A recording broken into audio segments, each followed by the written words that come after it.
Somalia sits at one of the most strategically important corners of Africa.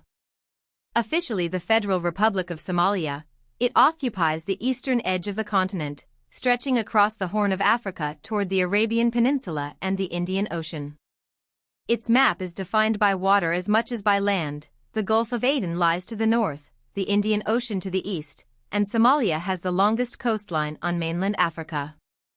On land, it borders Djibouti, Ethiopia, and Kenya, placing it at the crossroads of East Africa, the Red Sea corridor, and the wider Indian Ocean world. This geography has always mattered.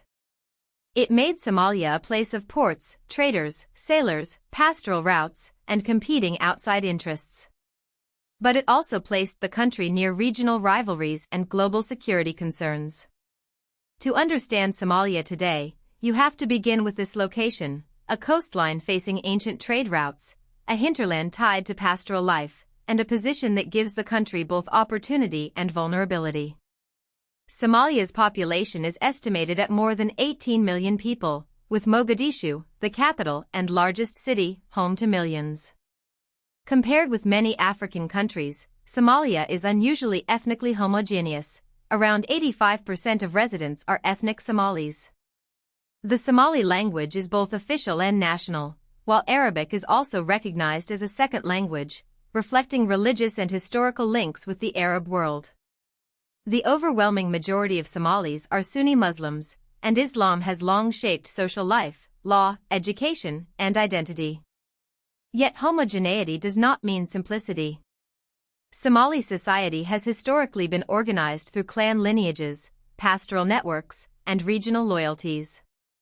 These structures can provide social support, mediation, and identity, but in times of political collapse they can also become part of competition for power and resources.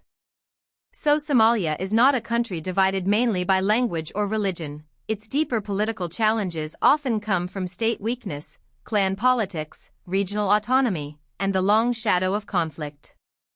Long before modern borders, Somalia was part of a vibrant commercial world. Its coastal settlements linked the interior of the Horn of Africa with Arabia, Persia, India, and beyond. Traders moved livestock, frankincense, myrrh, hides, textiles, and other goods across sea lanes that connected the Red Sea and Indian Ocean. In antiquity, Somali ports were known to merchants traveling between Africa and the wider Eastern world. During the Middle Ages, powerful Somali states and sultanates emerged, including the Ajuran Sultanate, the Adal Sultanate, and the Sultanate of the Geledi. These were not minor local chiefdoms. They controlled trade routes, built political institutions, fought wars, and influenced regional religion and culture. The Ajuran Sultanate, for example, is remembered for hydraulic engineering, taxation, and control over parts of southern Somalia. The Adal Sultanate became a major military and religious power in the Horn. This history matters because it challenges the idea that Somalia is only defined by modern crisis. For centuries, it was also a center of commerce, statecraft, and Islamic civilization. The late 19th century brought a new phase, European colonialism. Somali territories were not colonized by just one power. The British established British Somaliland in the north, while Italy controlled Italian Somaliland in the south. Other Somali-inhabited lands fell under Ethiopia, French control in what is now Djibouti, and later Kenya. This colonial partition divided Somali-speaking communities across multiple political borders. British rule in the north was relatively light and focused partly on trade and supply routes, while Italian colonial rule in the south developed different administrative systems and economic projects. These differences would matter after independence. Colonial borders also complicated Somali nationalism, because many Somalis imagined a broader unity of Somali people across the Horn, not just within the borders of the future Somali Republic. The dream of uniting all Somali-inhabited territories became a major force in politics, but it also created tensions with neighboring countries. Somalia's modern state was born from colonial borders that did not fully match Somali identity. In 1960, British Somaliland and Italian Somaliland united to form the independent Somali Republic. This was a moment of optimism. Somalia began under a civilian government and became one of the early post-colonial states of Africa. The new republic had a strong national identity, a shared language, and a sense of historical purpose. But it also inherited major challenges. The two former colonies had different legal systems, administrative habits, and political experiences. The economy was fragile, infrastructure was limited, and the government had to manage clan interests while building national institutions from scratch. Somalia also pursued a foreign policy shaped by Somali nationalism, including concern for Somali populations in Ethiopia, Kenya, and Djibouti. This placed the young country in a difficult regional environment. Still, the early republic is important because it shows that Somalia's story was not inevitably one of collapse. It had a functioning parliamentary system, political parties, elections, and a real attempt to build a modern state.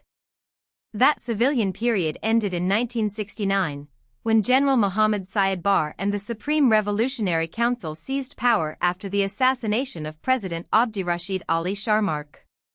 Barre established the Somali Democratic Republic and promoted what he called scientific socialism. His government launched literacy campaigns and tried to centralize authority, weaken clan politics, and build a stronger state. At first, some reforms gained support, especially the use of the Somali language in education and administration. But over time, the regime became increasingly authoritarian. Political opposition was suppressed, clan favoritism grew, and the state relied heavily on security forces. The government also pursued ambitious regional goals, most dramatically in the Ogaden War against Ethiopia in the late 1970s. Somalia initially advanced but was ultimately defeated after Ethiopia received major support from the Soviet Union and Cuba. The defeat weakened Barre's legitimacy, damaged the economy, and intensified internal opposition. The state became more coercive, and the forces that would later tear it apart grew stronger. By the 1980s, opposition to Barre's rule had expanded, especially in the north, where the Somali national movement fought for what would become the Somaliland independence movement.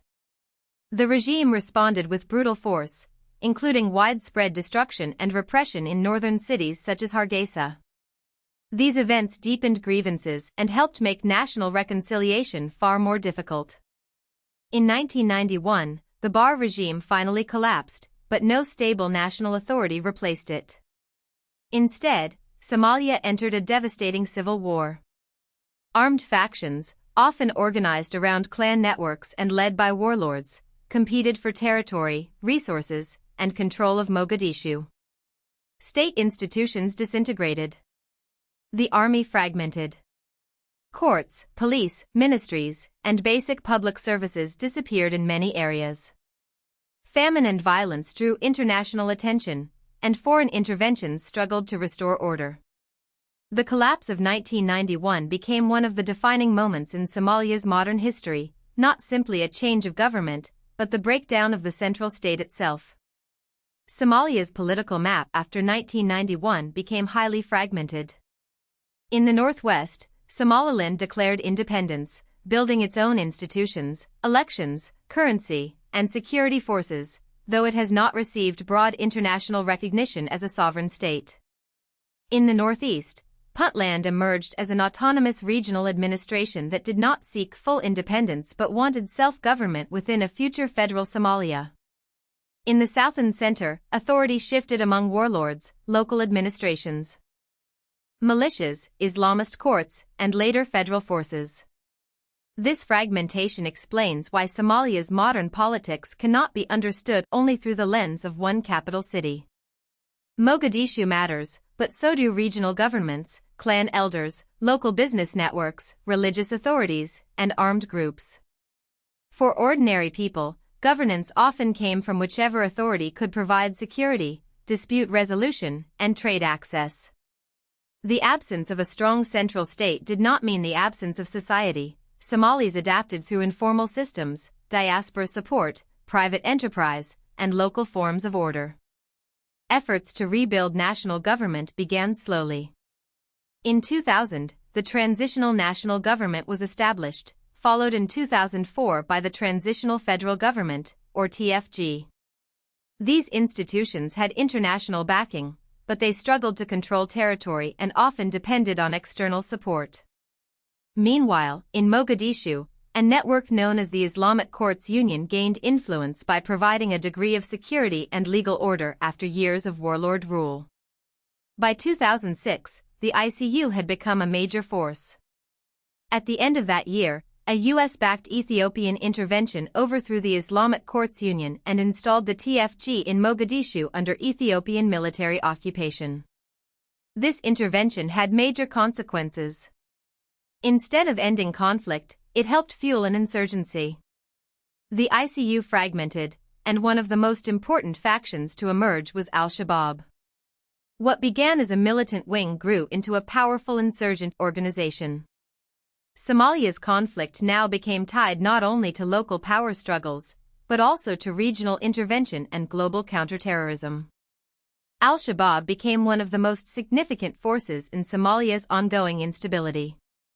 After the Ethiopian intervention, it expanded by presenting itself as a resistance movement, while also imposing harsh rule in areas it controlled. By late 2008, the insurgency had driven Ethiopian forces out of much of Somalia. In 2009, a new transitional government was formed, and African Union forces became central to supporting the Somali government. By mid-2012, al-Shabaab had lost much of the territory it once held, especially in major urban centers, due to pressure from Somali government forces and African Union troops. That same year, al-Shabaab pledged allegiance to al-Qaeda, formally linking the conflict to global jihadist networks. But the group was not defeated. It adapted, relying on guerrilla warfare, bombings, taxation, intimidation, and shadow governance. It continues to control parts of central and southern Somalia and exerts influence even in some government-held areas. The city of Geledi has often been described as a de facto center of its administration. A major political turning point came in 2012. Somalia adopted a provisional constitution that restructured the country as a federal state, and the federal government of Somalia was formed. This was meant to move the country beyond temporary transitional arrangements and create a more durable political framework. Federalism was partly a response to reality. After decades of collapse and regional autonomy, power could not simply be restored from Mogadishu outward. The federal model aimed to balance national unity with regional self-rule. Since then, Somalia has worked to rebuild ministries, security forces, courts, and public services, especially in the capital. Mogadishu has seen reconstruction, new businesses, returning diaspora investment, and revived urban life. But the federal system remains contested. Questions over resource sharing, elections, security command, regional boundaries, and the status of Somaliland remain unresolved. Somalia's government exists, but state-building is still a process, not a finished achievement. Its challenge is to turn formal institutions into trusted, functioning authority. Somalia's economy reflects both hardship and resilience. It is among the least developed countries in the world, ranking near the bottom on measures such as GDP per capita and the Human Development Index. Decades of conflict damaged infrastructure, education, healthcare, and public administration. Yet Somalia also has one of the world's most dynamic and formal economies. Livestock remains central, with camels, goats, sheep, and cattle supporting livelihoods and export trade, especially to Gulf markets. Remittances from Somalis abroad are vital, helping families pay for food, education, housing, and business investment. Telecommunications have also grown rapidly, with mobile money becoming a major part of daily economic life. In many places, private companies filled gaps left by the absent state. This creates a paradox. Somalia is deeply poor by formal development measures, but it is also commercially energetic and globally connected through its diaspora. The challenge is not a lack of initiative, it is the need for security, regulation, infrastructure, and inclusive institutions. Somalia today is a country of contrasts, ancient trade heritage and modern state fragility, cultural unity and political fragmentation, reconstruction and insecurity.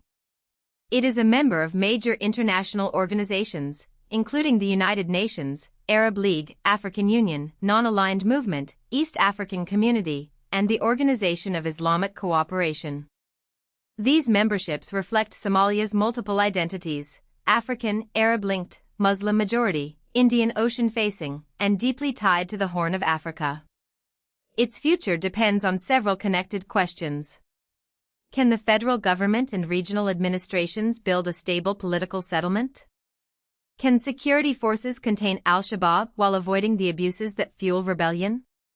Can economic growth move beyond informality and benefit ordinary people?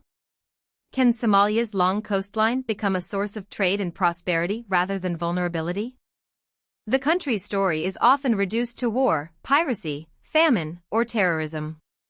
But Somalia is also a story of endurance, a society that survived state collapse, maintained global networks, and continues trying to rebuild a nation at one of the world's most important crossroads. If you found this helpful, please like this video and subscribe for more explainers.